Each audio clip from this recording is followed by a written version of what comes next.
धनु राशि वालों, तैयार हो जाइए। अक्टूबर 2025 आपका भाग्य पलटने वाला महीना है। इस महीने कर्म आपका इम्तिहान लेगा। किस्मत आपके लिए नए दरवाजे खोलेगी और मान सम्मान की ऐसी ऊंचाइयां मिलेंगी जिसकी आपने कल्पना भी नहीं की होगी। लेकिन सावधान, रिश्तों में एक छोटी गलती बड़ा झटका दे सकती है। धन और निवेश में जल्दबाजी कदापि मत करिएगा, अन्यथा नुकसान हो सकता है। और स्वास्थ्य की अनदेखी आपका आत्मविश्वास डगमगा सकती है। यानी कि अक्टूबर सिर्फ मौका नहीं, ये एक टर्निंग पॉइंट है आपकी जिंदगी का। क्या आप इस बदलाव को संभाल पाएंगे या हाथ से निकल जाएंगे सुनहरे अवसर? आइए जानते हैं पूरा सच, और आखिर तक जरूर देखिएगा, क्योंकि अंत में मैं आपको बताऊंगा वो खास संकेत जो आपकी किस्मत की दिशा बदल सकते हैं। तो दोस्तों, देरी मत करिए। सबसे पहले बात करूंगा आपके कैरियर की, कि आखिर कर्म की गति किस ओर इशारा कर रही है। आपके सामने डिस्प्ले में एक कुंडली आ चुकी है, और यदि आपने उस कुंडली को ध्यान से देखा हो तो जहां पर 6 नंबर लिखा है वो आपका कैरियर का घर है। वहां पर सूर्य भी बैठे हैं और बुध भी बैठे हैं। आपके डेस्टिनी का लॉर्ड आपके कैरियर के घर में रहेगा first 16 days. It means that कि पहले 16 दिनों में रुके हुए काम आगे बढ़ेंगे।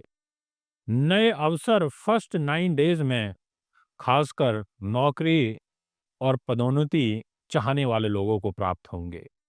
सरकारी क्षेत्र में और इंटरव्यू में सफलता के योग दिखाई पड़ रहे हैं, पर विशेषतः पहले 9 दिन कैरियर के दृष्टिकोण से अधिक उपयोगी साबित हो रहे हैं, क्योंकि दिनांक 9 तारीख के शाम के समय पर आपका जो शुक्र है वो नीच स्थिति में गोचर करेगा और वो कैरियर के घर पर आएगा तो स्थिति को डगमगाएगा। यानी कि आपको कहीं ना कहीं मान सम्मान में कष्ट देखने को मिल सकता है। जो लोग फिल्म लाइन में हैं, आर्ट में हैं, अभिनय में हैं, ग्लैमर से जुड़े हुए हैं, कॉस्मेटिक, आर्ट, फिल्म इंडस्ट्री से जुड़े हुए हैं, संगीत से जुड़े हैं, वो लोग 9 तारीख के बाद थोड़ा-सा ध्यानपूर्वक कार्य करें, ये मैं आपको विशेषतः कहना चाहूँगा। इसके अलावा अगर मैं बात करूँ आपसे आपके मान-सम्मान की, जो कि बड़ा महत्वपूर्ण है, तो मैं कहना चाहूँगा समाज और कार्यस्थल, दोनों ही जगह इज़्ज़त और मान बढ़ेगा। पहले 16 दिनों तक आपके इज़्ज़त और मान को बढ़ाने में मुख्य रूप से जो भूमिका रहेगी, वो है सूर्य की, और सहयोगी भूमिका जो रहेगी वो है देवगुरु बृहस्पति की। क्योंकि जहाँ पे 3 नंबर लिखा है वहाँ गुरु महाराज विराजमान हैं और उनकी सीधा सीधा दृष्टि आपके मान सम्मान के घर पर है, वो भी दिनांक 18 अक्टूबर तक। इसका मतलब 17-18 अक्टूबर तक मान सम्मान के दृष्टिकोण से कोई दिक्कत नहीं है। कोई पुराना काम आपकी तारीफ दिलाएगा, बहुत अच्छी बात है। पब्लिक डीलिंग और नेटवर्किंग से आपको फायदा होगा। विशेष रूप से 2 तारीख से लेकर के और 24 तारीख के बीच में अगर आप मार्केटिंग में हैं या आप स्पोक्स पर्सन हैं, कंसल्टेशन सर्विसेज प्रोवाइड करते हैं, तो काफ़ी हद तक आपको रिलीफ मिल सकता है, ऐसा आपकी कुंडली कहती है। यदि मैं बात करूं आपके फाइनेंस की, तो अगर आप ध्यानपूर्वक देखें तो जहां 10 नंबर लिखा है वो घर है आपके पैसे का, धन का। उसको सेकंड हाउस बोला जाता है एस्ट्रोलॉजिकली, और सेकंड हाउस का लॉर्ड शनि आपके प्रॉपर्टी के घर में बैठा है, 12 नंबर में बैठा है। इट मीन्स दैट कि वो आर्थिक स्थिति को प्रॉपर्टी के थ्रू मजबूत करेगा। कुछ अटका हुआ जो पैसा है वो अथक प्रयासों से आपको वापस प्राप्त होगा, और साथ में निवेश और प्रॉपर्टी से लाभ होगा। लेकिन एक बात जरूर बोलना चाहूंगा कि जल्दबाजी में किया हुआ कार्य आपके लिए उल्टा भी पड़ सकता है, इसलिए इस बात का विशेषतः ध्यान रखना होगा। और 18 अक्टूबर से और महीने के अंत तक आपको बहुत ही योजनाबद्ध तरीके से काम करने की ज़रूरत दिखाई पड़ती है। अब आपसे बात करूँगा मैं कि आखिर आपका विवाह और पारिवारिक जीवन किस ओर इशारा कर रहा है। तो आपके सामने जो डिस्प्ले में कुंडली लगी हुई है, अगर आप ध्यानपूर्वक देखें कि जहाँ पर 3 नंबर लिखा है, वो आपका मैरिज का घर है, उसको दाम्पत्य जीवन बोलते हैं और वहाँ देवगुरु बृहस्पति विराजमान हैं। ऐसी स्थिति में जीवन साथी के साथ संबंधों में सामंजस्य देखने को मिलेगा। फर्स्ट 18 डेज परिवार में खुशहाली का माहौल भी बनेगा। साथ में शादी योग्य लोगों के लिए अच्छे रिश्ते की संभावना आने की बनी हुई है। और यहीं अगर मैं बात करूं आपके लव लाइफ की, तो अगर आप ध्यानपूर्वक देखें कि जहां 1 नंबर मेंशन है, वो है आपके प्रेम का घर, आपकी बुद्धि का घर, आपकी उन्नति का घर, आपकी नीति शास्त्र विद्वानता का घर। और इस घर पर 27 अक्टूबर तक दृष्टि खुद मंगल की रहेगी। जहां मंगल 7 नंबर में बैठे हैं, वहां से वो आपकी बुद्धि उन्नति के घर को देख रहे हैं, आपके प्रेम के घर को देख रहे हैं और साथ में आपके फाइनेंस के घर को भी देख रहे हैं। यानी कि पैसा, जैसे मैंने आपको बताया कि आएगा। और साथ में प्रेम संबंधों में आपको बहुत ज़्यादा जल्दबाजी नहीं दिखानी चाहिए, बहुत गहराई के साथ आपको आगे बढ़ना चाहिए। आपको पार्टनर का सहयोग तो प्राप्त होगा और अविवाहित लोगों के लिए नए रिश्तों का आगाज भी होगा। ऐसा आपकी ग्रह चाल दिखाई पड़ती है। यदि मैं बात करूं कुछ और महत्वपूर्ण विषय, जैसे स्वास्थ्य, अगर आप देखें जहां 2 नंबर मेंशन है, वो है आपकी हेल्थ का घर और उसको छठा भाव कहा जाता है और उस घर का लॉर्ड शुक्र बनता है। और शुक्र ग्रह थोड़े डाउन फेस में 9 अक्टूबर को चले जाएंगे। इट मीन्स दैट कि 9 अक्टूबर के बाद छोटी मोटी थकान और सिरदर्द परेशान कर सकता है। खान-पान और दिनचर्या पर आपको निश्चित तौर पर ध्यान देना चाहिए। योग और ध्यान आपके लिए लाभकारी साबित होगा।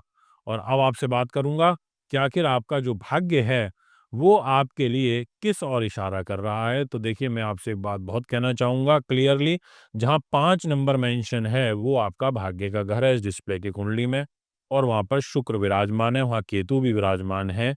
यानी कि केतु का भाग्य के घर में सिंह राशि में रहने से वैसे तो अकस्मात घटनाएं भी शुभ रूप में घटित होती हैं, पर शुक्र को यहाँ से निकल जाने दीजिए और शुक्र जैसे ही यहाँ से निकलेगा, तो आपको कुछ हद तक राहत मिलेगी। तो ये कह सकता हूँ कि भाग्य का सहयोग आपको 9 तारीख के बाद प्राप्त होगा। कठिन काम आसानी से बन सकेंगे। इसके अलावा आध्यात्मिक और धार्मिक गतिविधियों से मानसिक शांति आपको विशेषतः प्राप्त होगी। क्या कोई धोखा-फरेब और चीटिंग हो सकती है? तो राहु ग्रह कुंभ राशि में बैठे हैं। ओवर कॉन्फिडेंस, अधिक चतुराई दिखाने से आपको बचना चाहिए। बहुत ज़्यादा अत्यधिक विश्वास करके आपको अपने से कम उम्र के आयु के लोगों पर बहुत ज़्यादा ट्रस्ट करके नहीं चलना है। अगर आपकी घनिष्ठ मित्रता है और वो लोग आयु में छोटे हैं, तो थोड़ा-सा ध्यान रखिएगा। इसके अलावा मैं ये कहना चाहूँगा कि अगर बिज़नेस पार्टनर के साथ आप व्यापार करते हैं, यानी कि पार्टनरशिप में, तो फर्स्ट 18 डेज़ में आपको अपने पार्टनर से कोई विशेष लाभ प्राप्त होगा। और यदि खर्चों की ही बात की जाए, तो महीने के आखिरी के 4 दिनों में आपके अधिक खर्च कुंडली में होते हुए दिखाई पड़ रहे हैं। मैं अंततः आपको यही कहना चाहूँगा कि आपको 9 तारीख से और साथ में 17 अक्टूबर से 2 बातों का विशेष ध्यान रखना होगा, क्योंकि 17 अक्टूबर को आपका भाग्येश नीच होगा, वो भी सूर्य ग्रह आपके विदेश के घर में होगा, तो आपको यात्राओं से कष्ट होगा। आपको पेट, आँख, हृदय, हड्डियाँ, कोई यौन संक्रमण, कोई ऐसी बीमारी, आपको कोई यूट्रस रिलेटेड प्रॉब्लम या कोई मतलब इस तरीके की दिक्कतें हो सकती हैं, ध्यान रखिएगा। 2 तारीख हैं, एक 17 अक्टूबर और दूसरी है 9 अक्टूबर। तो आपको शुक्रवार जो भी पड़ेगा 9 अक्टूबर के बाद, आपको व्हाइट चीज़ें जैसे दूध, दही, चावल, चीनी, पनीर, सफ़ेद चीज़ों का आपको दान करना चाहिए शुक्रवार के दिन। ठीक इसी प्रकार आपको गुड़ का दान करना चाहिए, लाल मसूर की दाल का दान करना चाहिए। रविवार के दिन आपको सूर्य को जल भी चढ़ाना चाहिए, किसी ज़रूरतमंद को, नीडेड पर्सन को दें। जो आपको आशीर्वाद भी दे, क्योंकि आपका भाग्येश नीच होगा। आपके अपने बड़े भाई-बहनों के साथ संबंध खराब हो सकते हैं 17 अक्टूबर के बाद, और आपको बहुत यात्राएँ थोड़ा अवॉइड ही करना अधिक उचित रहेगा। दोस्तों, मैं आपसे निष्कर्ष में यही कहना चाहूँगा कि अक्टूबर का महीना 2025 आपके लिए कर्म और भाग्य का संगम लेकर आ रहा है। करियर और सम्मान आपका मिला-जुला सा रहेगा, और प्रेम और धन के मामले में आपको राहत भी मिलेगी। स्वास्थ्य को आपको नज़रअंदाज नहीं करना चाहिए। तो ये है आपका भविष्य फल। यदि आप भी अपनी कुंडली बनवाना चाहते हैं, दिखाना चाहते हैं, या फिर 4 अक्टूबर को मैं आ रहा हूँ चंडीगढ़ शहर में, वहाँ कुंडली बनवाना चाहते हैं, तो आपका स्वागत है। फिर मुलाकात करेंगे। नमस्कार।